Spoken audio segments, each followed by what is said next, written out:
তারিক বিন জিয়াদ। তিনি মাত্র ৬,০০০ সৈন্য নিয়ে স্পেন জয় করতে গিয়েছিলেন। তিনি যখন সমুদ্রের তীরে পৌঁছান, ঠিক সেই সময় তার সামনে রাজা রড্রিকের ১,০০,০০০-রও বেশি বাহিনী ছিল। এরা নাকি আমাদের হারাবে? তিনি তার জাহাজের সকল নোঙরগুলোকে তুলে ফেলার আদেশ দিলেন, সব জাহাজের নোঙর তুলে ফেলো।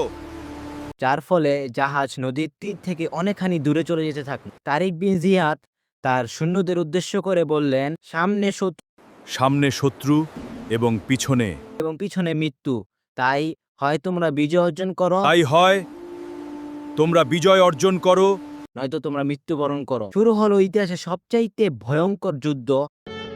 যুদ্ধের ভিতরে রাজা রড্রিকের বাহিনী এক এক করে মরতে লাগলে, এমনকি রাজা রড্রিক নিজেও পালিয়ে গেলে পালাও পালাও।